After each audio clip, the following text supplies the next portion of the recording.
No Bones.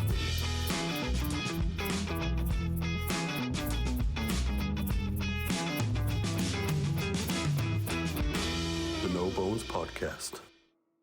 Hello and welcome to our brand new show, the No Bones Podcast, with myself, Matt Davey. Chris Johnston.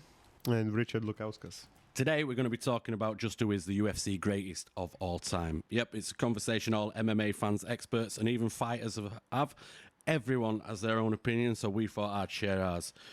I'm going to kick things off here with a guy who was probably unanimously considered the GOAT up until the last few years in Anderson Silva. And we're just going to reel off a few of his stats here, and I mean, they're quite impressive. Obviously, he's an Hall of Famer.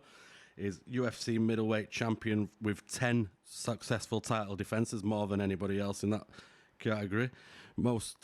Second most consecutive defences in UFC history in 10. Third most combined title defences in UFC history. Longest title reign in UFC history in 2,457 days. Most finishes in UFC title fights in 9. Most knockouts in title fights in 7. Most knockdowns in UFC title fights. Most UFC middleweight title fights altogether. And most wins in UFC middleweight title fights. I mean, come on. You're not going to get much better than that, really. I mean, the guy's an absolute legend. What are your favourite memories, Chris, of Anderson Silva and some of his big fights? Wow, where do you start with that guy? For me, from when I can first remember him, like thinking back, was when he burst on scene against Rich Franklin. Rich Franklin at the time was like the main guy at middleweight. When Anderson first fought him, I think it was in Franklin's hometown. I'm not sure if it was that first or second one, but anyway, when he first fought him, I think he'd had 3 or 4 fights in middleweight division and looked impressive. I think he'd fought like Chris Lieber and a few other guys. And when he fought Rich Franklin, he just absolutely destroyed him. He got him like a Muay Thai clinch and he broke his nose. He just absolutely dominated him. That's when he first burst on scene. A standard knockout at night performance. Oh yeah, all of that. Yeah, He came onto the scene when you started watching UFC, isn't it? In the same time, similar? No, it was a couple of years before when I first started watching it, really. But he was the first one that, when he just burst on the scene and took everybody by storm. Everyone loved him, his style, the Muay Thai style. It was how he was finishing guys. It all looked too easy for him.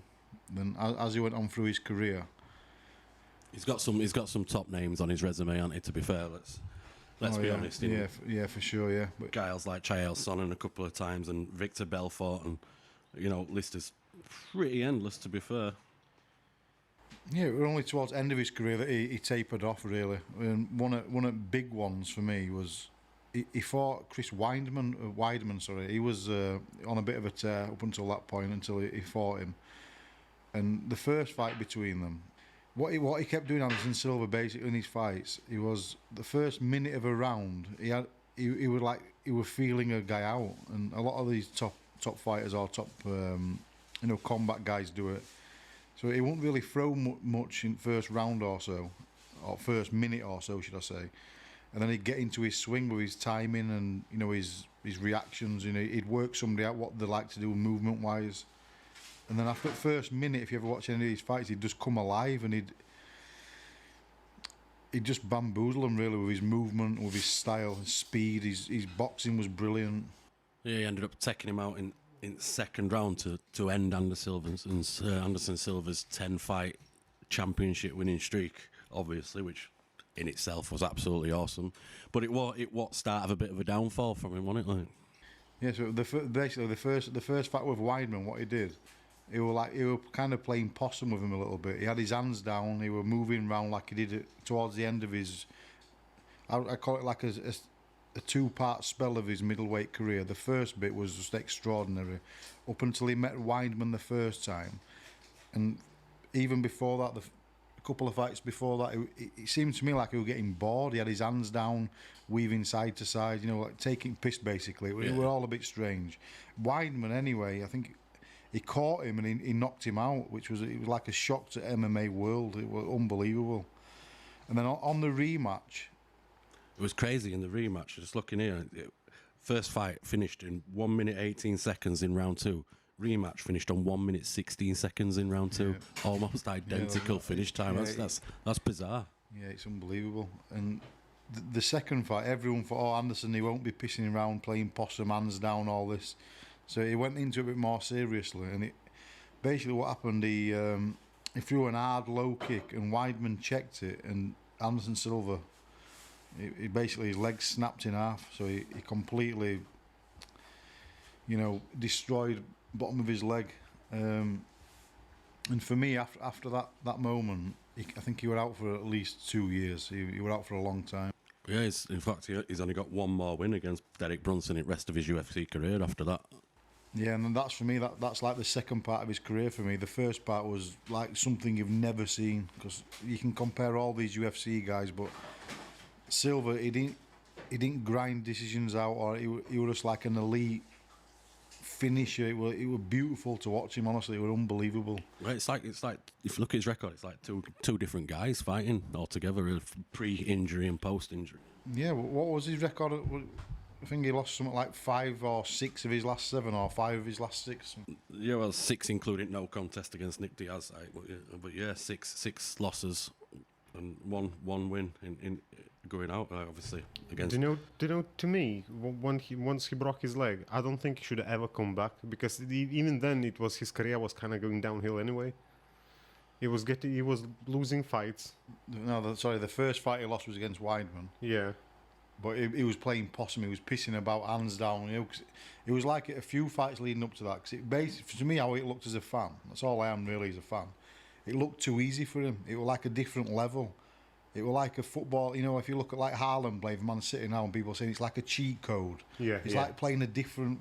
Or you look at Usain Bolt, like nobody can touch him, like an elite guy in their respective sport. And that's what it was like with him. It was too easy for him. He was pissed. He was like bored with it. So then he always used to give his opponent like a minute in a round.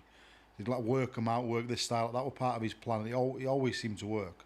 But last fights leading up to that, he was getting bored. He was letting people hit him, going against fence, dropping his hands. It was like a bit of boredom for him. And he was like, I suppose to him, he was like superhuman. He was so confident.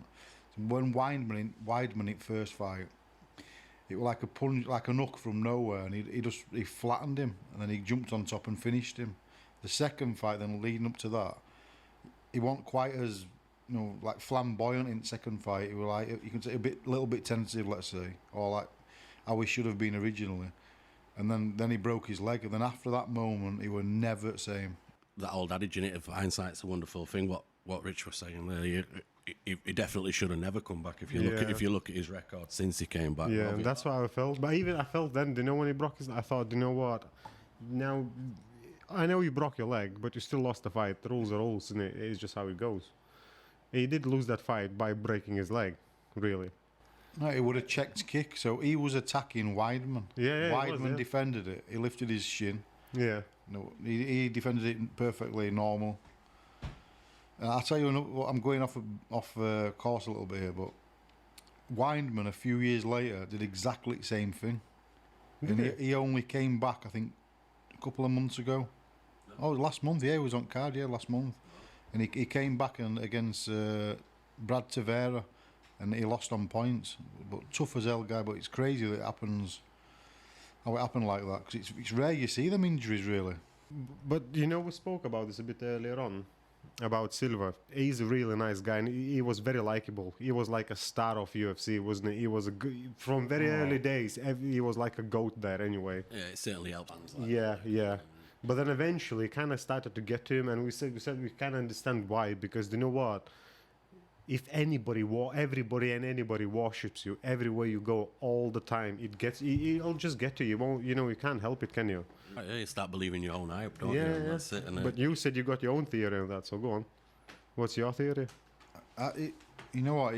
He's like a confident guy, and if you've won so many fights in UFC, and then you regard as one of the best guys, and No, he was regarded the best guy, wasn't he? Everyone said he is the best fighter ever. That's what everyone said at that time. I think there were no challenges for him. He beat Rich Franklin when he first won belt. He'd already won 3 or 4 fights. He beat Rich Franklin, who was champion, beat him twice convincingly. Chael Sonnen gave me a really hard fight. Yeah. Oh yeah, Chael Sonnen gave me a really hard fight. You know, but yeah, if you look back at that fight, it was well worth a Do you know catch up on what it. about Chael Sonnen? What, as what he well? did actually Yeah, go though, on, sorry. sorry Rich, round I think it was a 5-rounder. Sonnen's a heavy wrestler, and he were like manhandling Anderson Silva. Yeah. And then last minute at fight, Anderson Silva choked him, triangle choked him.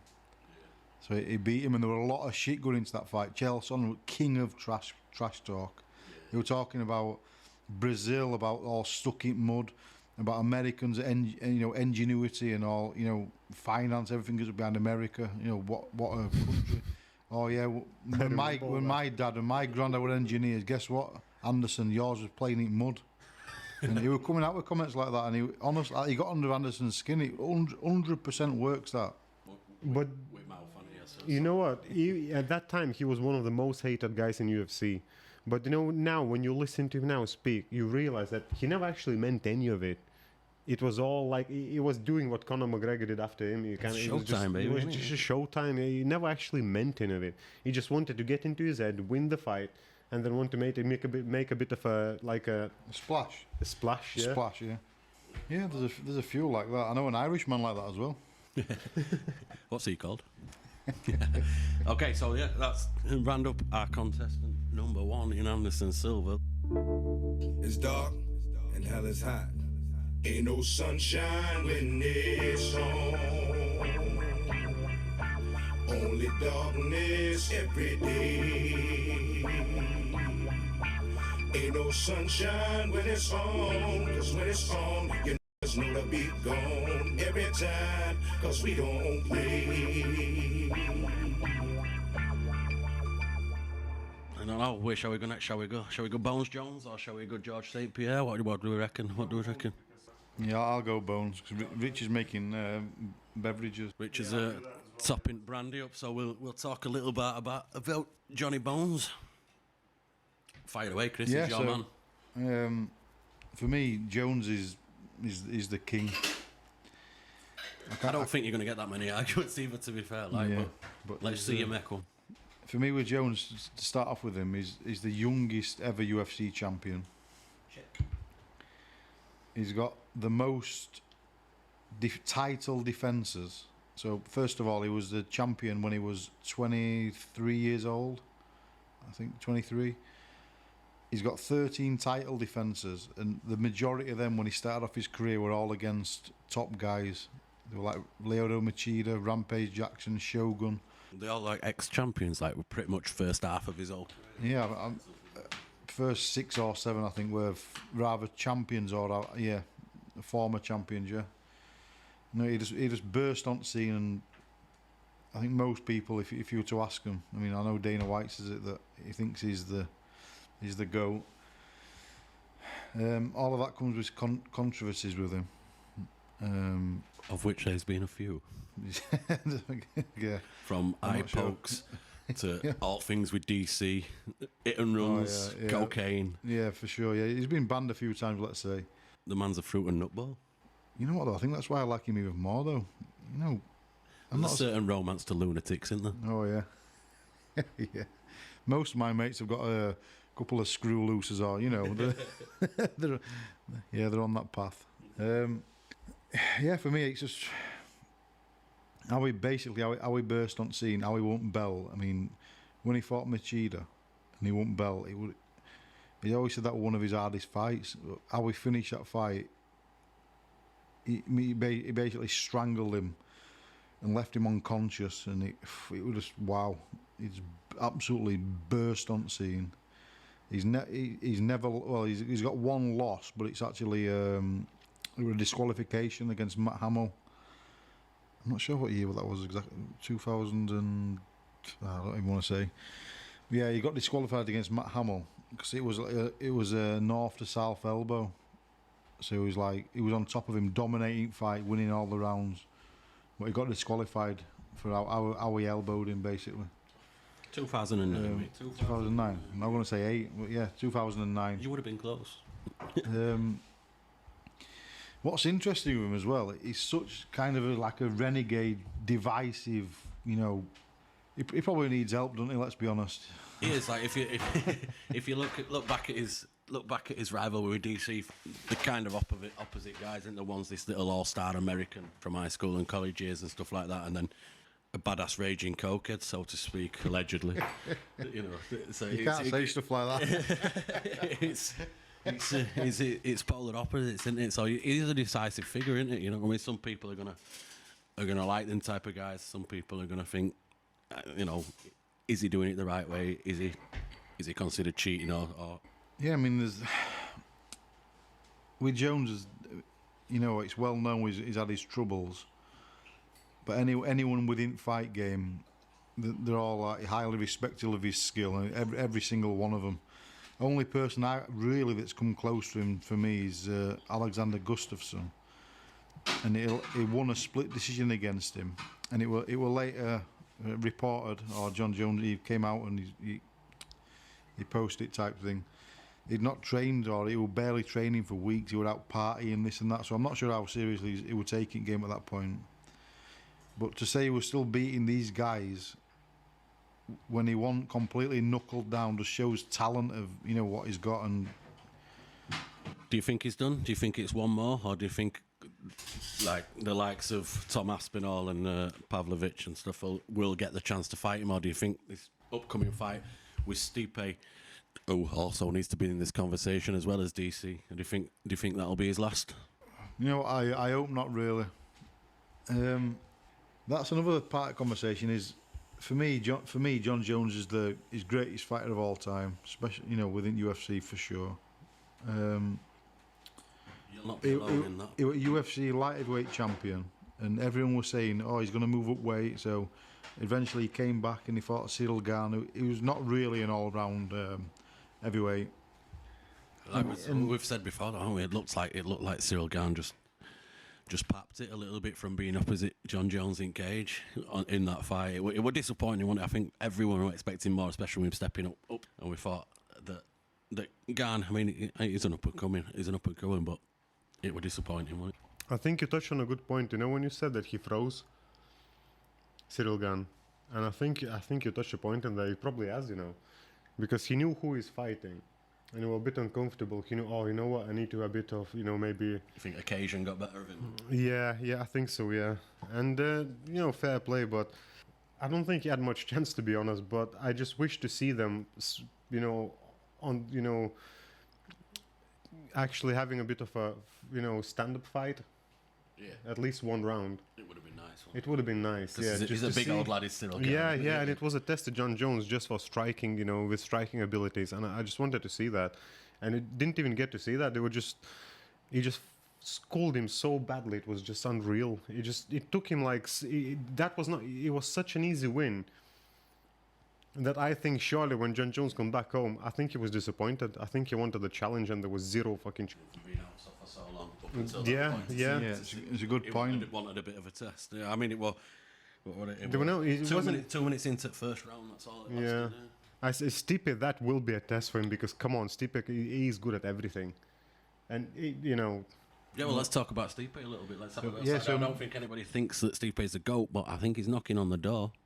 Yeah, so my point was really, if John's the GOAT and he's only had one fight at heavyweight, and Stipe's classed as the greatest heavyweight of all time.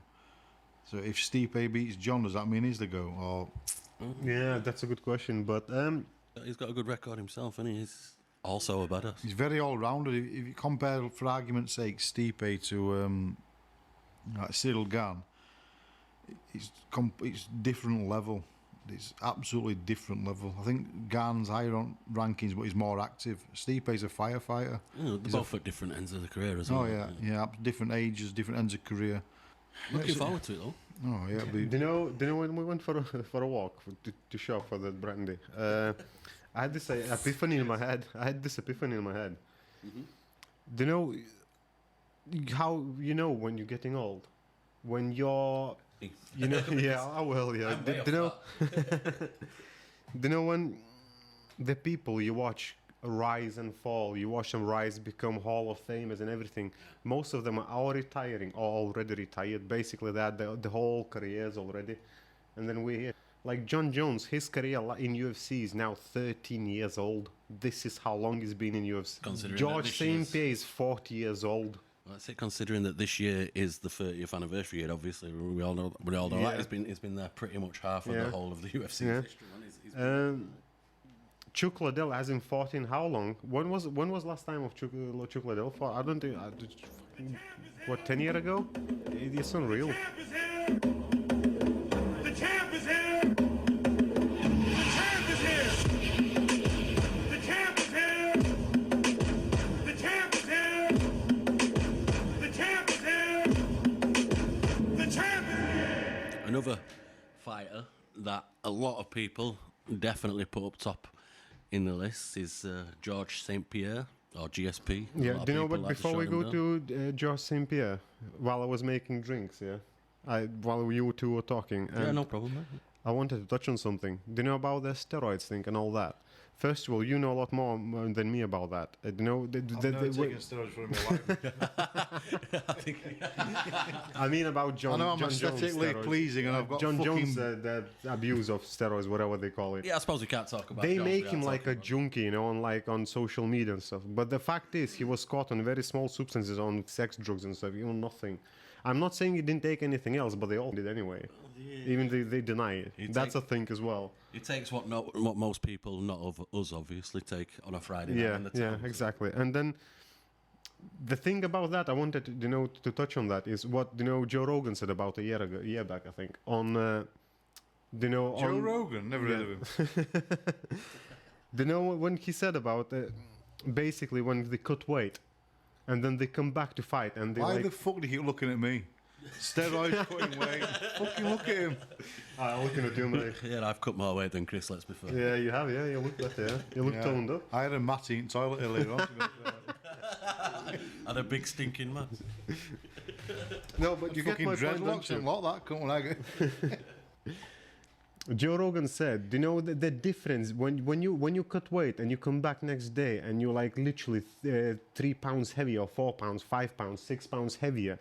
That is so much more significant than taking steroids, because he goes, you're just completely different person that you've been a day ago. But it's got to be so hard. And this doesn't come from me. This comes from Joe Rogan. So if he says that, I take it as gold, because he's been in this sport since when? Oh, he's what, 54 now. He's been. Since he had hair and everything. He started training when he was 14 or 15. I can't remember when.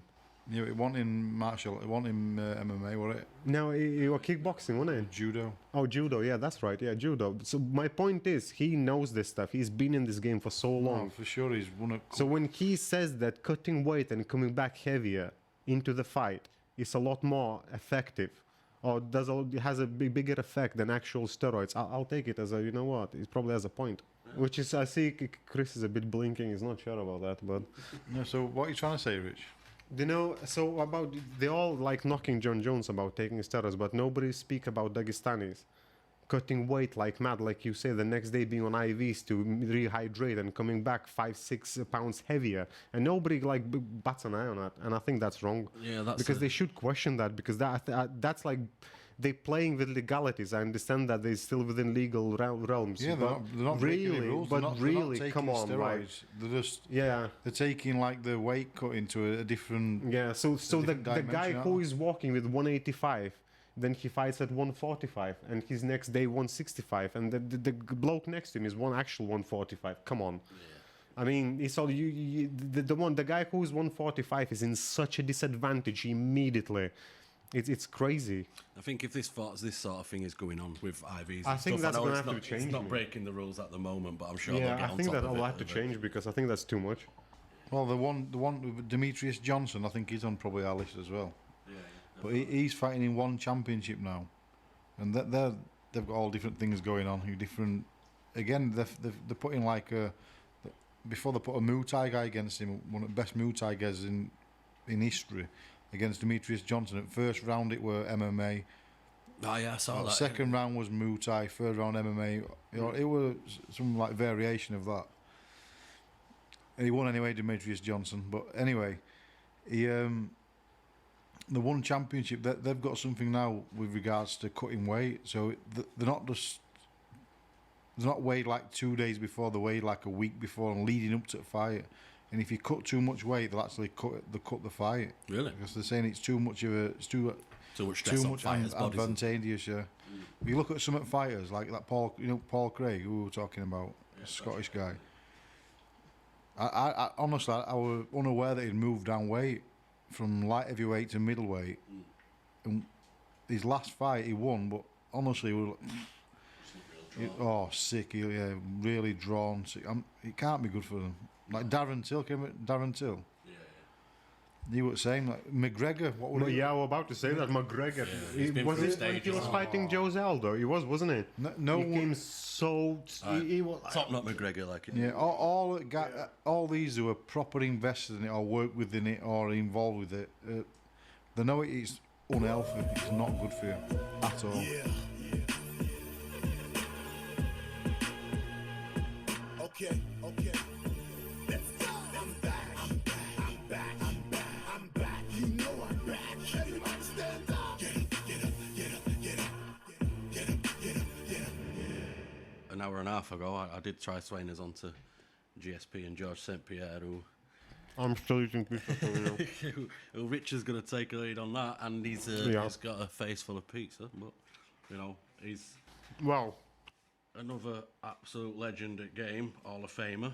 hold on. Let me finish my bite. It's all right, I'll fill for a little bit, you know what I mean? I'll read out a few stats for him while you Yeah, finish go your on, bites, mate, if you want. He's an Hall of Famer, middleweight champion.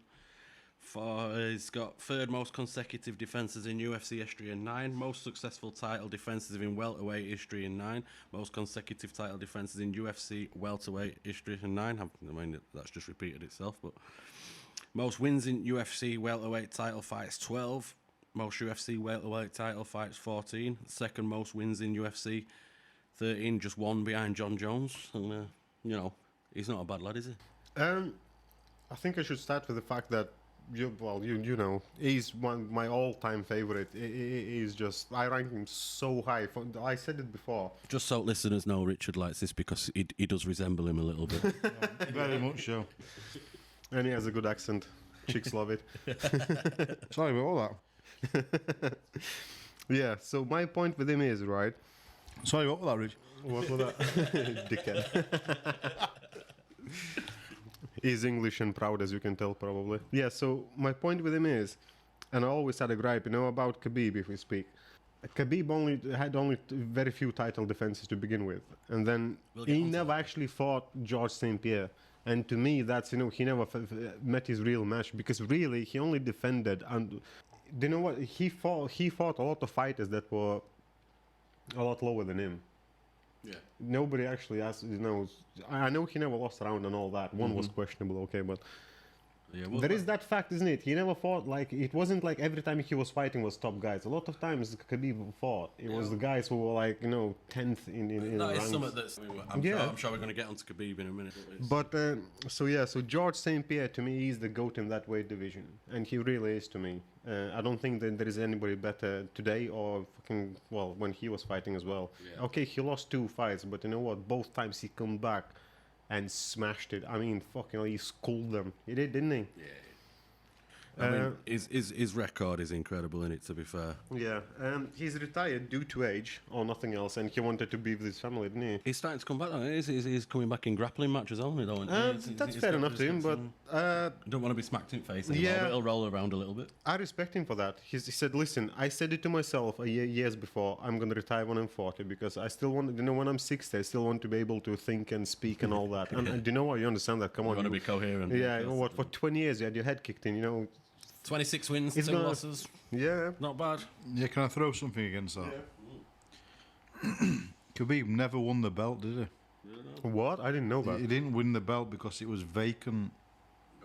And he fought Al Iaquinta on 7th of April 2018. Hold on, so He repeat all didn't that again. actually- Make he sure, didn't let's make actually sure we beat a understand that. champion then. It's a big thing, is that, for me. If you're a fighter in a division, you're aiming towards a champion. So even if you get to the top of division and it's for it's a vacant belt, don't get me wrong, you're still fighting a top guy for the vacant belt. But when you overthrow a champion, a proper champion, It takes balls for to me do it's that, doesn't massive, because it's all psychological stuff. Like we said with Cyril Gane and John Jones, once you stood over opposite side of octagon to a champion, it's different. And if you're picking up a vacant championship or you stood across from baddest man in that weight division, Yeah, it's different psychologically. yeah, I agree with that. Yeah, you know, I agree with you. I didn't think about that before, but I agree with you. You know, there is that one like clear shot is going around the YouTube and stuff, you know, on shorts when Khabib is on top. I can't remember who was fighting on top of him, like banging him, and then he looks at Dana White and he goes, "Dana White, let's talk." You know, like he's trying to get ahead and he wants all these things. McGregor now had to do that, didn't he? I like that when they're talking about there's fighters like Sean Strickland, he likes to do it, and Max Holloway when he Kelvin Qatar that he were boxing him shouting, "I'm the best boxer in the UFC," and he's not even looking at him, he's dodging his shots, and he's punching him, he's talking to judges, he's absolutely wiping out. It's cool as fuck, man. Yeah, I like it as well. But my point, he had to fight for his fame, kind of thing, and then McGregor never had to do that. Do you know why? Because he's probably right. Because he won the belt, he took the belt off somebody. Yeah. And that makes a difference, doesn't it? It just does, doesn't it? Yeah, there's definitely something to be said about that. Oh, I mean, McGregor's a personality bomb as well, and so that helps. Well, like you said, you know, I think you mentioned in the last podcast. So he may not be the GOAT, but he's without shadow of doubt the most important persona in UFC history. Absolutely. He changed, he defined, he structured the sport, he did everything. And so many people, whether it was in UFC or in ONE or in other, you know, MMA divisions, not divisions, the sport, what do you call it? Words. You know what I mean, don't you? Like, there is UFC, there is ONE, there is Bellator. It's the sport's MMA, Yeah. sport. So many people try to copy him, it's unreal. They do, but I think that's sometimes a bit harsh. You've got fighters about today like Sean O'Malley and other guys that they're a bit vocal and they might have a few tattoos and the box office personality bombs, but it's not necessarily just copying McGregor. People call them mini McGregors and stuff like that. You know what I mean? You can't just be only guy. They're showing the personality, aren't they? End of the day. Yeah, That's how you want them to be as well. Obviously, he lit touch paper for that sort of thing. Ian Gary's getting it as well, and they're just saying that they're copying these other guys. But you know, there can be more than one person that's got this type of personality and goes in there. You know what I mean? But you always can see when someone is trying to be somebody else and when somebody is trying to be themselves. They might be able to fake it one fight, 2 fights. They won't be able to fake it every single fight. No, yeah, it is sometimes hard when you're not sure whether they're doing it as for views or for, you know, to boost the profile or whether it's a natural thing. Yeah. I think with somebody like McGregor, I think it's a bit of both with him. He knows how to play games, doesn't he? He always knew how to play. Absolutely. His box office from start to finish is absolute box office, and Dana White, you know, and everybody else really, you know, they love the facts of what that guy did. Yeah. You know, and we all enjoy it, whether love him or hate him. You enjoy it, don't you? You tune in. That's what it's all about, isn't it? You watch him. You either watch him to kick somebody's ass or to get his ass kicked, don't you? And you know, to me, you know when the real respect to me grew to McGregor, because at the beginning everybody hated him and I wasn't sure about him. I thought I'm not sure everyone loved it. At the beginning people loved him. No. Chris, no. You're British. Yeah. So you're next door to Ireland. You loved him. The rest of the world fucking hated him, mate.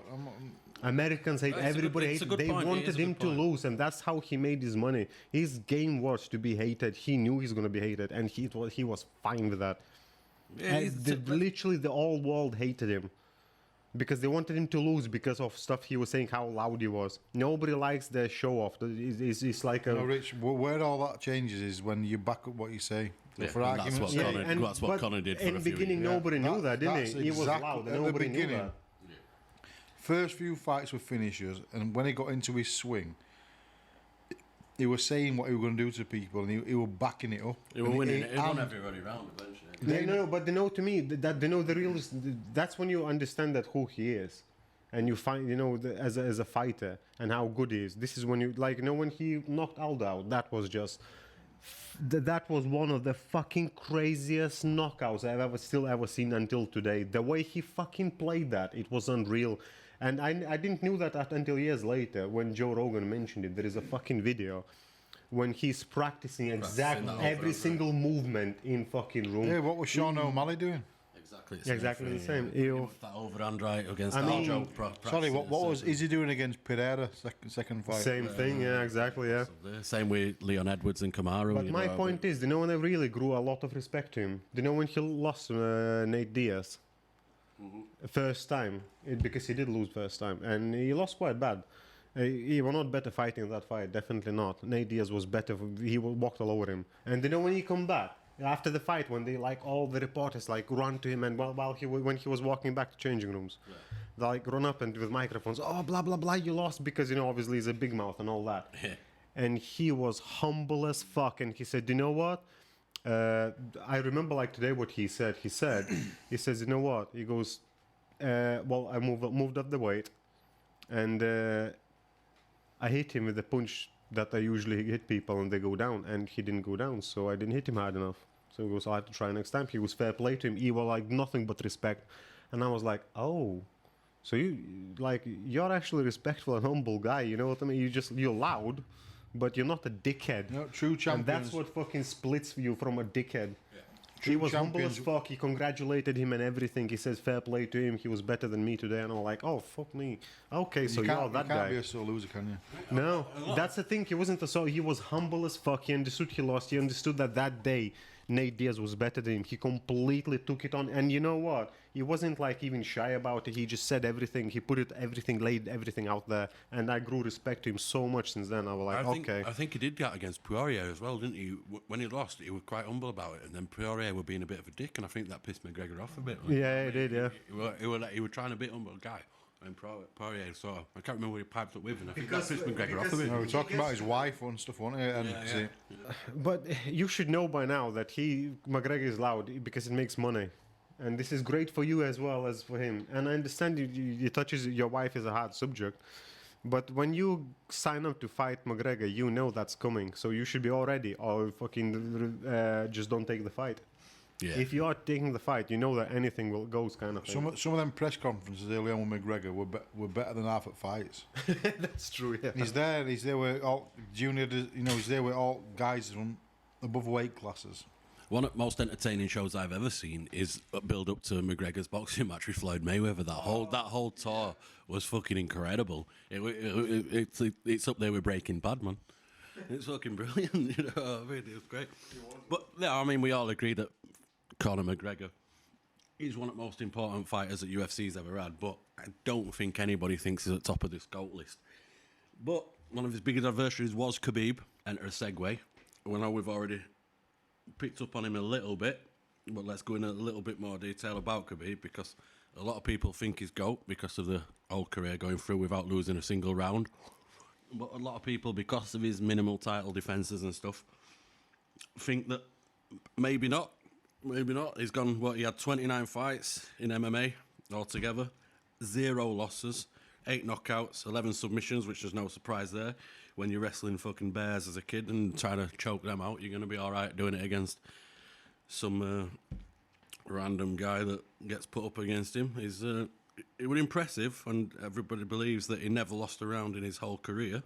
But did he do enough to be considered GOAT by way of title defences and things like that? And finishes as well. And finishes, yeah. Did he do enough? I know some people, it splits people. Did he? What do you reckon, Chris? I reckon he's definitely in conversation. For sure. He's in conversation, yeah, but... Do you think he retired too early? Do you think he should have done more title defence? I mean, you've got to have a certain respect for a guy who thinks, right, that's it, I'm on top. I've just beat a few at top guys. I mean, Justin Gaethje, the last one that he took. I mean, I think Gaethje's a bit better now than he was back then. Well, I felt he had a few more fights in him. Did you? 100%. What was he in UFC? What was his record? So did you say? 29-0 in MMA. Surely he'd want to get to 30. But you know what? I watched something with him a few weeks ago. What are you talking about? I think it was Patrick Bet David. He were on like a show with him. Yeah. And he kept grilling him on it, saying, "Oh, you're going to come back," stuff about his family. His dad passed away. With his main trainer. His dad passed away before McGregor fight. And anyway, in the aftermath of that and everything that went with it, all training, he promised his mum he'd never fight again, and he hasn't done, to be fair. Dana White's been on phone. Don't get me wrong, Dana White told me, and neither's Khabib, but from what I've heard, Dana's been on phone, and he's offered him, he says, you tell me how much money you want. Oh, he'll sell out, yeah. You It's can not about the money, come believe back, me. I'll give you whatever money you want. Your terms, your opponent, you decide, and he's still undecided. But yeah, he seems to be stuck in his decision, don't he? I don't think. It's not about that. He's looking a bit more rounded in face and Guys, that as well nowadays. you know- But, No, have to he's understand where it sorry, comes Rich, from. he's over 200 pounds. He's over 100 kilos. While he looks it, he's But he's wh- split from coaching Islam now as well, isn't he? I'm not sure on that. I don't know. What I would say about him and why he's not number one for me in GOAT conversation is all other guys in it or in and around it. We've got three. We've got John Jones, we've got GSP, and we've got Khabib. Khabib's arguably you could fight for him and say he's never lost a round, he's done this, he's done that. But the other guys have moved up weight. And for me, if you want to be an elite or you want to be a GOAT, you've got to put like a pound for pound thing, moving through weights, moving up, or doing what you do. And you've got to have a good number of. What were his title defences? Was it three? Was it three? Yeah, John Jones has got 13. Second is GSP. GSP's won welterweight belt, middleweight belt. Come back to fight Bisping years after being out. And you made a good point with him. John Jones, without doubt, best light heavyweight of all time. Been out again for 2 years, had all his controversies, moved up weight against a proper live, younger fucking power puncher, Muay Thai Good guy, striker, yeah. and demolished him in a minute. And don't get me wrong, I disagree. If you're fighting John Jones, you've got to be a bit more well-rounded, or at least, I think he froze actually Cyril Gane. But anyway, my point being, John Jones, two-weight world champion. GSP, two-weight world champion. And for me... Yeah, his record, the numbers are a lot lower. Yeah, the numbers are lower. Well, I'm just looking at this in lightweight division. He's tied for most consecutive title defences in lightweight division, obviously not in all divisions. With only 3, he's tied with BJ Penn, Frankie Edgar and Benson Henderson. And you would think, especially with how stacked that division is, well, I suppose that speaks to the title changing hands quite often. Do you know, I had a question about that. Sorry to interrupt you, I but don't do you know, there is a thing about, lightweight division. Most of people in lightweight division, they don't have knockout power. So if you come in lightweight division and you're good, well all-rounded fighter and you have knockout power, you might not be the best, but if you have knockout power, you almost dominate it immediately. Maybe it contributes to it that the lightweight division seems to be where these Dagestanis fight, and they're all and submission merchants. I was, To be fair, I was leading that to Irishman stepped up weight to lightweight division and he absolutely fucking destroyed some of them. Yeah, Conor McGregor. yeah. That's what he's, McGregor, isn't he? Yeah. He's a mixed martial artist. He's got a good round all game. He's not brilliant on floor, but he's not a brilliant jiu-jitsu guy. He's not a brilliant wrestler, but fuck me, he can crack. His hands are bigger than mine, Do you know and what's I'm crazy double his about fucking that? weight. His striking ability was uncanny. Timing people, Oh, his kicks was unbelievable counter as well. punching the kick. Yeah, He's but renowned for his left hand. He's he's powerful. Jesus as Christ, that left was just a deadly fucking punch. But yeah, hold on. His spinning kick. Nobody actually speaks about his spinning kick was quick and dead accurate. He could hit you dead on button every single time. That's how good that was. He beat Chad Mendes and he beat other guy now, and he wasn't even with a spinning kick. It was a Jeremy front kick. Stevens. Man. Was it front kick or Yeah, spinning? there were 2 or 3 of them. Might have been Who Dennis the fuck Seaver. is that guy? There were two or 3 of them he fought, and it was with a front kick because they were heavy guys, What or a- wrestler type. If you're watching me, we were just throwing his front lead I leg, can't remember having piercing a fight, his that's what stomach, matters. and after a while they were crouched down. You Oh could tell they yeah, were you're getting right. to him. Yeah, he's right. But now, yeah, his kicks, striking wise, they were absolutely unbelievable. I know, enjoyed him half knocking out Cowboy with his shoulder, man. That was all right. Oh yeah. On Yeah. comeback as well. Cowboy were well active. was as shoulder well. that did it. Yeah. Cowboy, he'll be in Hall of Fame. I don't think he is now, but he will be. Unbelievable Cowboy. He's good, but Cerrone, honestly, were Connor top-notch. schooled him. He was like outclassed with Connor. I think it was them shoulders. Yeah. But yeah, as we're on about lightweight defence, No, and but- all these daggers coming in, do we reckon we've got one more guy here that we was going to talk about in Volkanovski? Oh yeah. I think when he stepped up to that, Come on, lads. on my come on. personal opinion, this is the best guy I've seen. so far. I ain't seen that much. No, you know, John Jones' early years, but I think he should have won that fight when he stepped up to Islam, and I hope he gets another shot. So we'll give Volk a shot to get into this conversation. Huh? It's I think he interesting, won really, that fight as to well. finish. I know we skipped a little bit, but when we were talking about Khabib, Islam's. I think he's trained with Khabib since Khabib's dad trained him. He was the main coach. And Islam is kind of like a younger brother to Khabib. Many similar attributes. And I think he lost early on in his career, actually. Once or twice he lost. Islam, did Yeah. But as he's moved on, though, and I think even early in his days, Khabib was saying he'll be a champion. So there were a lot of pressure on his shoulders. And he's demolished a few guys in UFC. He's good. moved his way. He won belt. It would Charlie Oliveira, wasn't it? Yeah, He absolutely demolished him, didn't he? Do you know about Oliveira? It were too easy though. It It should wasn't have even been a challenge. No, but it should have been a rematch because There is a Oliveira. rematch in a few weeks, and Oh, I think it'll yeah. be better. Yeah. I think it's too. It should have been. It should have already happened. I think it should have happened while it was hot. I disagree with waiting for a rematch for 2 years. Sure. I think if somebody wipes you out, it's proper on fence because But if Oliveira somebody wanted finishes it you or immediately. wipes you out when it's an easy, it's like an easy night, which it Because- can't be easy. The elite fighters, world class guys.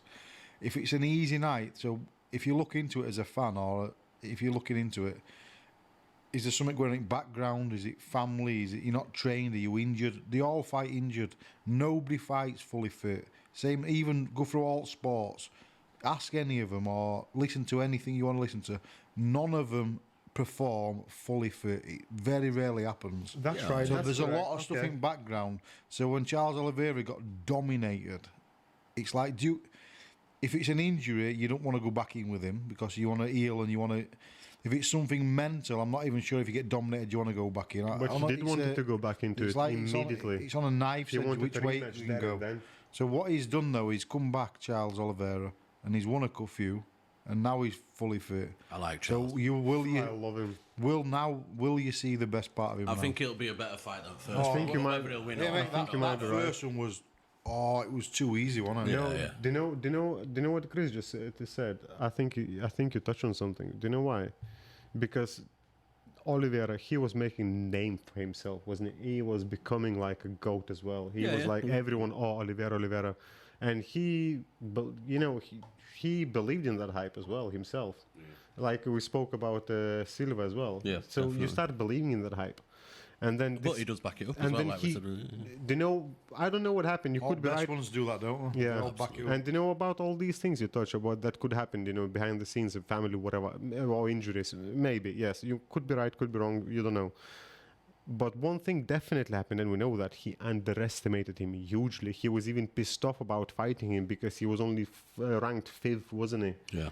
And he No, was no, fuming about yeah, that. you're right, Rich. I think he'd only had one fight against top 10 Yeah, opponents. that's right. Yeah, that's So right. people in media were saying, he's nowhere near He it. deserve a shot, yeah. But Oliveira was like, why Yeah. am I even fucking fighting this guy? I'm sure. It did seem to be fast tracked. So maybe when he on came coattails in- it could be yeah. because he Oh, was yeah. coach and stuff like Yeah. that. I don't When know. he came in, he thought he was going to walk all over him. 100% what you've just said there, Matt, is Dana wanted Khabib to continue, he didn't, so he got his little clone. I mean, that's a bit 100%. disrespectful. He's a great fighter. or he's made of call. 100%. He'd had one fight in top 10. He was champion.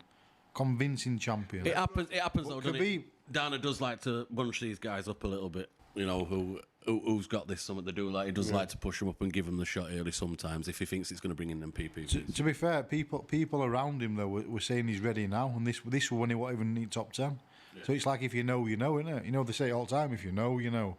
If somebody's good enough, they're good enough, aren't they? Like we And spoke they were about- saying that, and he did what he did. He did what people thought. How we knew that John Jones was ready for heavyweight? Because you remember you said that, not me. Yeah, because he was fucking powerlifting for 2 years. That's why. No, even before He didn't that. fight, but he was lifting fucking 300-400 pounds. No. 200 But kilos. before that, he was going to the gym and training, just sparring and training and wrestling, not with the middleweight or light heavyweights, with fucking heavyweights and throwing them all over the place and then going home. He was coming to the gym the last, leaving first, and everyone was fucked. That's how you know this guy's ready for Yeah, fucking it's heavyweight. interesting that the Brendan Sharby's got a podcast, The Sharp Show, He's a quite reputable guy. He's got his own. He's got a few podcasts. He's always on with Rogan. He's a top guy, funny guy. He's got a world tour. He's doing stand-up comedy all over But the he's place. apparently the most hated comedian. This is Oh shocking yeah, to he me. probably is, but he's likable anyway. He's clued up. He's funny. He's a good-looking bastard. He's half English. Fuck me, what more do you want? Jesus Christ. Anyway, same. You lying bastard. He's not saying he's proud to be English, but he just Yeah. throws He's it half in there. Turkish. No, that's me. I'm joking. Anyway, I need my haircut soon. I mean, so like we after were this saying podcast. when John Jones were training, I think I'm not sure if it were. He's from Albuquerque, New Mexico. Jones, and he trains at Winkle what John it is? Gym. Oh, I that one didn't at know main that. gyms. I'm not sure if Brendan Sharp were training there or, sometimes they float around. But anyway, he was saying Sharp that there were a full room of heavyweights. Bear in mind, John Jones is a weight class lower, so he's light heavyweight, and he was coming in late. Kind of not on time, not abiding by rules, and he was telling a story that he'd walk in. There were like 5 or 6 of them, and there's something in when you're training, you can do like a round on round, and you can keep swapping partners every time. I don't know if they call it shark. I think it's called Shark Tank. So basically, you're in middle. You have a round with him. Next guy, round with him, fresh. Always a fresh guy. And there were half a dozen guys, and he was destroying every single one of them.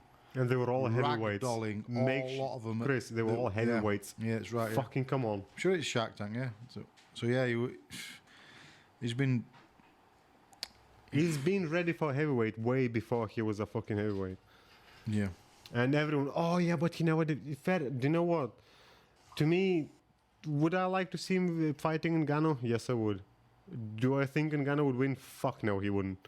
Unless he catches a lucky punch with John Jones is like a rare fucking occurrence. Don't forget the first 5 fights in UFC, not even one guy landed a punch on his face. The first guy to land a punch on his face was Leo Machida. That's because of his length. It's mad. Excuse me. You said that before, Chris. Honestly, It's not about the balls length. on the motherfucking blow. Chris, you know what? Reach. You said before about the I don't reach, think and I Rich disagree likes with you on that. Rich likes a reach round. Yeah, I do. Chris, I disagree with you on that. Do you know why I disagree with you on that? Because fair enough, he has a long reach, but he's not the only guy with a long reach. It's the fucking ability to explore the reach. That's what matters. No, for sure. If you He's look the at him, king of exploration. If you're in the light heavyweight division, and obviously it moves to heavyweight, so there's a lot bigger guys, taller guys. Even Stefan Struve, 7 foot tall. A load of guys who are massive, and you're in the lower weight division, and you've got the longest reach, longest wingspan. So your kicks, your arms, your jabs, everything. And he uses his fingers. He's been slammed for that. He's one at best at keeping distance, and he's got one at longest or the longest wingspans. In fact, it's something like 88 inches. It's longest. If you put your arms out, he's got the longest one. So if you're fighting, it's advantageous. And he's cutting weight to get to light heavyweight, and he's already he's 6'4", biggest wingspan, best style. So he's always training MMA. His front kicks, his distance striking is unbelievable. He's such a hard nut to crack. And moving up to heavyweight against Cyril Gane, and he don't even last a round. And he's been out for 2 years, and he's been weightlifting for fuck knows how long to put the weight on. It's just like. And do you know one thing I don't like? Fair, I'm biased. I'm a very big fan of him. That's GSP? fair enough. No. On social media, they're really loud about that. So do you know when they say, he always uses his blah blah blah reach, without reach, da. He's nothing and all this, or without steroids or reach, and I'm like, hold on. This guy has a thing for beating people at their own game. So if you're good at striking, he wants to beat you at striking. If you're good at on ground, he'll fucking beat you on ground. So It's almost taking the piss, isn't it? yeah, DC was so loud about beating him, and he's like, you know As a what? wrestler. Yeah, I'm gonna fuck you up on the ground, and he did. Like brutally, he fucked him 9 ways to Sunday. He really did. And he had no he was that bad. Honestly, it was like a child play to him, and that was at DC's game. Yeah. And I'm like, so what the fuck are you on about? You know, when you're talking about all that stuff, he's only good at this and that. Or the distance game, yeah, he's great at it. He's amazing at, the reach is advantage only if you can explore it. And he explores it to 100% of the time. There is no question there. But to do that, you have to be an unbelievable fighter to do that. I mean, I suppose we have to give a little nod to DC as well, man. He's got to be on outskirts of this list, like Stipe, like we said before. Yeah. But obviously not in the top like Conor, like I don't Stipe. think he's- yeah. But he's flirting with it, isn't he? He's flirting I don't with think it. It's he's in He's a war. great commentator. I said that He twice is, now. yeah, he's a great commentator. Up there I like Mike as well. I like Bisping. Yeah. Like, So, you know what? Basically, what I'm saying is... a bit disrespectful. No, I'm not saying... No, it's not, I don't think it is. No, I don't think it is. No, different things. Because most of fighters, when they leave, there was no gap. The second he retired, he went into commentating, and he was brilliant immediately. So he has a talent for that. There's no question there. And you know what? When Joe Rogan goes, because he will, let's face it, once the Dana White goes, Joe Rogan is off. He said that numerous of times. He says it's literally in his contract. The moment Dana White goes, he goes with him. It's in his contract. It's not like only he's throwing about as an idea. It's in his contract. No, they're friends from a long time ago. Those two guys. He said, you know what? Something's going to happen shortly. Sorry to interrupt you, Rich, Yeah, but go on. Shortly, there's going to be a big change because the structure how it is now with this new takeover and they've merged companies, and Dana White's involvement with it, he's not getting younger. Don't get me wrong, he's fucking fit as a fiddle. If you saw him 3-4 years ago, he's like a new man. He's ripped. He looks fabulous shape for his age. I thought he can only go on. He can only go on so long. So when you look at him, then you look at Buffer, and you look at Rogan. So surely there's going to be a change sooner rather than later. Do you know what? I'm sad about that because hold on, sorry Chris to interrupt you again, but you remember what I touched before about us getting old and the fighters having the whole careers. Hold on, this is the people who've been to UFC from very beginning speaking about retirement. This is how sad this is to me, because you said as well that this is the fastest growing sport in the last 20 years, year on year, isn't it? Or 25 even years, I think. Maybe even 25 now? No, it's 30 years, isn't it? No, but the fastest growing sport. Yeah, the last 20 years. Definitely, but maybe even longer, yeah. So, yeah, mate, look through country. Maybe Matty can check that, or somebody can check that. Yeah, Matty, check that. I might be way off here, guys. You can take piss or say what you want, but is there more MMA gyms now than boxing gyms? Fuck, without a shadow of a doubt. No, in sure UK. Country, but in USA, I would maybe. Yeah. I wanted to talk about Volkanovski in this conversation because I wanted to bring up Volkanovski because he might not be there at the moment, but he's my favourite fighter. I love the guy. His record recently: Chad Mendes, Jose Aldo, Max Holloway twice, Brian Ortega, Max Holloway again. A robbery against Islam, in my personal opinion. Can you cover that Ortega? And then Yair Rodriguez fight, who was the next pretender. His next fight is probably going to be against another guy who thinks he's going to start ruining the division in Ilia Topuria. Personally think he'll take him out as well. I know Chris wants to talk about the Brian Ortega fight because it was a good one. So I'll first off by saying about Topuria.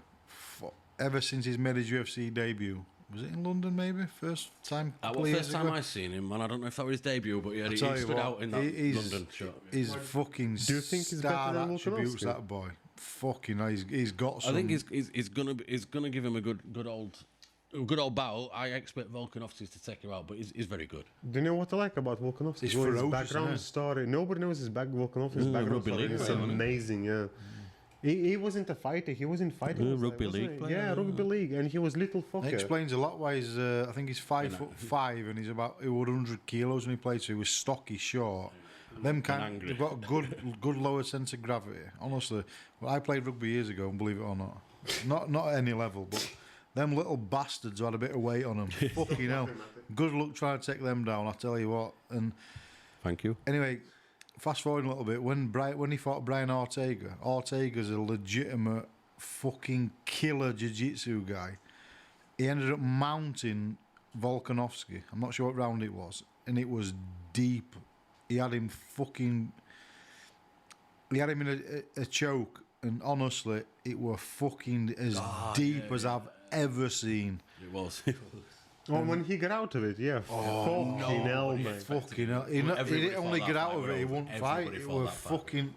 How the fuck do you do that? I don't understand that, mate. How do you know No, when it was somebody has you in a proper choke? How the Yeah, mate, when you're mounted as well... I mean, it takes it out of you, doesn't it? When you're doing it, you just rode it out. I guess. I don't know. Do you know when would Imagine somebody's got your neck, Yeah. and they've got a good position, so they've got their legs over your waist, or even trapped one of your Pulling arms. the legs and choking you, I yeah. think they had one of his arms. I think one arm was free. So you're fighting against a grown man who's a killer jiu-jitsu guy. He's got his legs wrapped around you like I don't know what.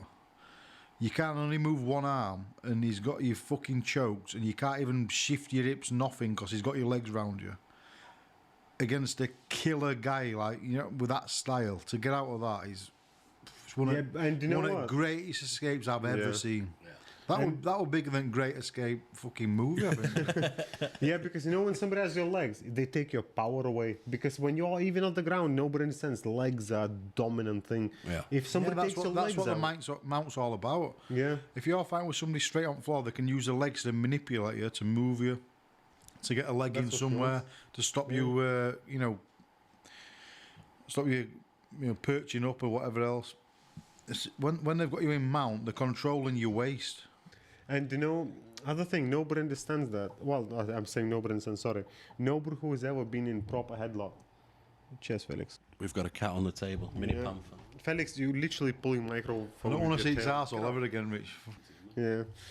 He's going to fucking spray on you in a minute, Do you Rich. know? No, he won't. Oh, that was Matty. Sorry, guy. Yeah. Do you know when somebody has a choke on you? Yeah, neck choke. Yeah.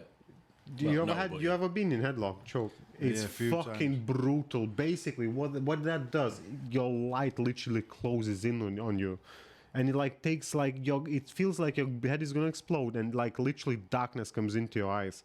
Your muscles, your strength goes. How the fuck you get away Yeah. from that? For him to ride that out it against somebody like baffles me. Gotti, Yeah, he rolled that out, got away from it, and won it baffles me how he did that. I just still don't understand how the fuck would he do that. If you expand on the choke a little bit, then they're not choking across your windpipe. If somebody these grabs you areas, isn't it? and it's across your windpipe, they're stopping your air.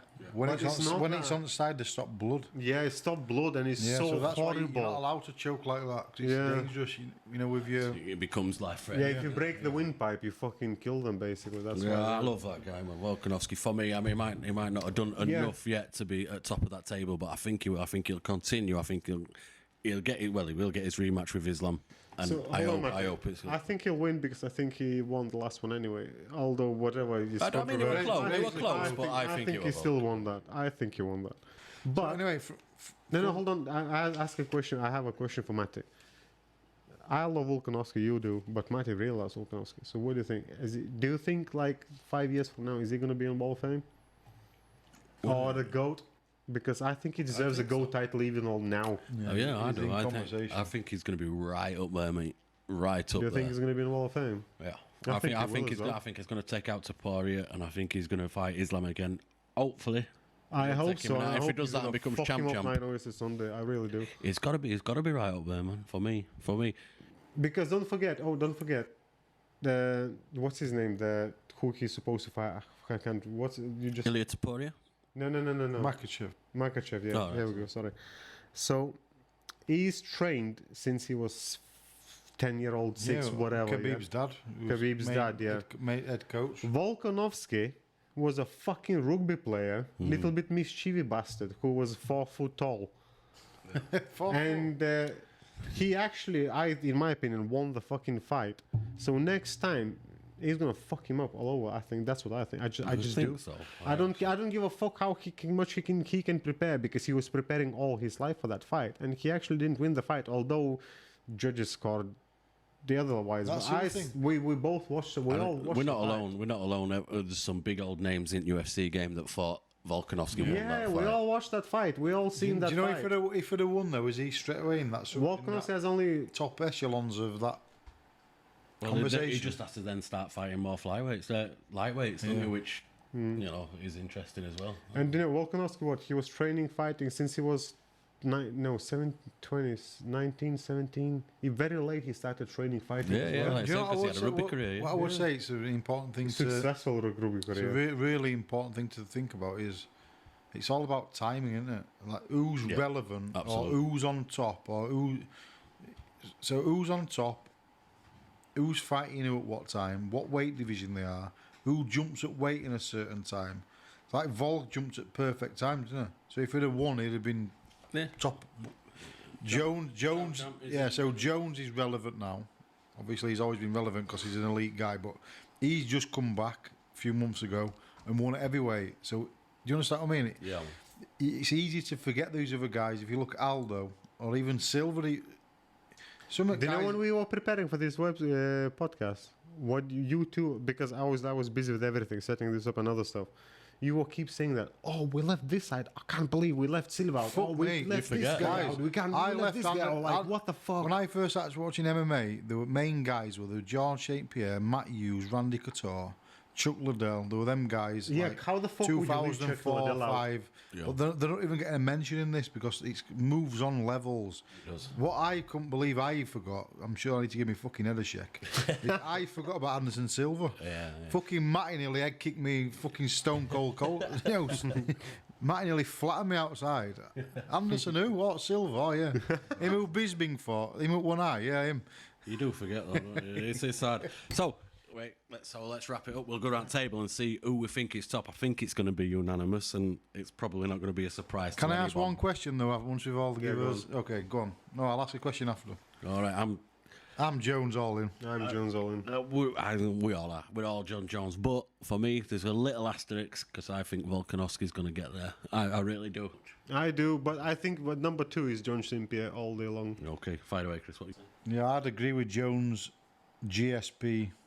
You know what? Do I pick Khabib over Anderson No, I Silva? don't. I'm not sure. No, anyway, no. for me, it's Silva. Jones, GSP, Anderson Silva. And my question is, Hey. Sorry. Hey. it's only pizza. Sorry, Rich. mate. Cat's eating my pizza crust. Yeah, sorry. My question is then, Rich, is if Miocic, who's Yeah. best heavyweight UFC's ever seen, best resume, nobody gives him a thought or hardly a thought, or certainly not a mention in top echelons of the greatest of all time as a GOAT. If he beats Jones, does he come from nowhere to become GOAT? I don't think it does. I think then there is a rematch. And then But if he rematch does in that dictates moment in everything. time, though, do you I think? mean, it's already in conversation, isn't it? So if he takes I out don't John think it's- Jones, he's got to be up there Got to be. in the massive. Yeah, that's my that John Jones is GOAT for me, 100%.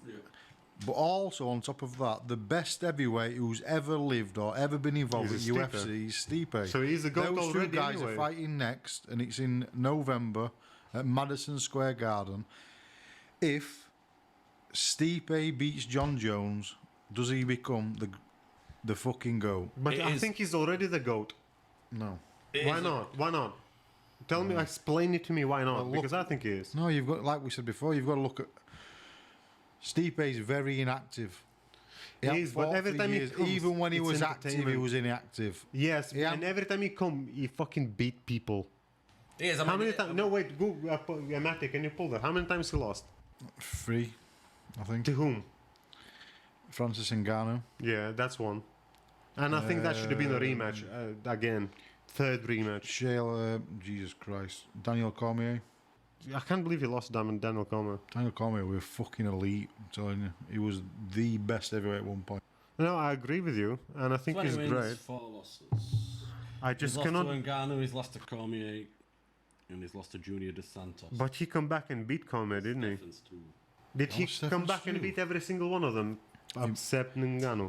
He come back and beat Cormier, Ngannou. definitely. No. Twice. No, he beat came back first and and he beat Cormier Ngannou twice. before, didn't he? Beat Cormier twice, yeah. Yeah, he did beat Ngannou. So before to me, Ngannou you know, came if you're back. heavyweight, because heavyweight is different division from anyone else, you can get clipped and you fucked because the amount of power in punches. That's really interesting what you just said, and I nearly covered it earlier on, is when you move up to heavyweight from light heavyweight, that weight difference from 205 to 265, which is a lot of fucking weight. We were having a conversation earlier. What's that in kilos, Chris? It's a bit less than me, but anyway. The point is, though, when you're getting clipped at heavyweight, it's lights fucking out if somebody connects. 100%. They don't even have to connect that's fully. What it's always They thrown clip at your jaw Jones and you or go anyone down. moving up. Because if John Jones he might be the best MMA fighter of all time, or GOAT in our eyes, or in the fucking God's eyes of MMA. But if he gets clipped by your man, that Russian, yeah, if he clips him, fucking he's machine. fucking brown bread. Pavlovich, right? Pavlovich is number 2 contender in heavyweight at the moment. He's not Russian. He's punching machine. he's Chechen, isn't he? No, he's a stone cold Moscovian. Okay. Him and Tom. But John Jones said that Aspinall. himself. That's why he wanted more money from Dana. That's my point. I think we can all agree that Tom Aspinall's going to take them all out and become GOAT anyway because he's from Manchester, England, and he's the man. He's coming up. Let's go, I Tom. don't think he'll beat John Jones. I love that boy, mate. And he's half Polish, like I am. So Well, it's that's fucking it. fabulous. We all love him. Do you know the thing about John Jones? I seen him struggle, and that's what I love about him. I seen him when what's his name broke his arm. Vitor. Vitor Beltov, yeah, broke his arm. You could see. He was juiced up, Vitor. Did you see him after? Yeah, he was. Fuck me, the prime Vitor, I Yeah. won't touch. That juiced up one, I won't touch. Yeah. When he come off gear, fuck me, I'd flatten him at the grocery store. My point with that is, he got him, he had him, and the amount of what do you call it? You see that, Mental determination. John Jones against Vitor. Yeah. He was never in trouble, but when we were saying he was untouchable at light heavyweight early on, Vitor got him in armbar. Fucking had him. He had his arm straight down. And He broke his arm, He you was could see like on his visually back, breaking. Vitor, with legs up. And he was, oh mate, he was fucking deep, that. And Like- then we like that- got like into- that broke his arm. He got He into his snapped his corner, arm. and all what he was saying, he was, I can't feel my arm, I can't feel. Yeah, he you know what his broke coach it. said? No pain, no gain, motherfucker. Go back to ring. It was like that leg one with that young that guy from Manchester. Who you like that young guy who got his fucking leg bent the other way. Oh yeah, Mokayev. fucking hell. Mokayev, that's him. yeah. Mokayev. How he did tell not you sub what, on that. How he yeah. did not tap on Where's that was he from? incredible. Manchester. Matty, you're Dagestani, Matty. The last words were we went round the table. I think we unanimously decided that John Jones, for the moment, is the GOAT of MMA. George St. Pierre is number 2. But it can be taken over. And maybe it will, maybe it won't. We don't know. But I hope he fucking won't, because George St. Pierre is a king to me in my fucking book. there's many. There's many, hopefully. They're all kings in their own right, aren't they? They are. They're all kings. And we love this sport. And we love this sport for a reason, because it's violent, because it's good. And we all get into it, and we love it every weekend. So, thank you very much for listening to us at this time. Hopefully, you can tune in again. Subscribe, like, give us a 5-star review, because that's how we get for more people to listen to us. It's one of our first attempts. Hopefully, you've enjoyed it. We are no means professionals at the moment. Maybe we'll get there. Maybe we won't. We will see. But thank you for listening, and hopefully we'll see you again soon. Papa. Peace out. Chris, your words. We're not here just to take part. We're here to take over.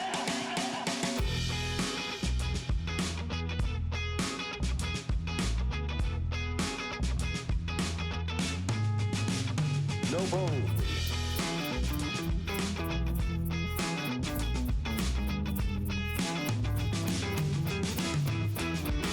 The No Bones Podcast.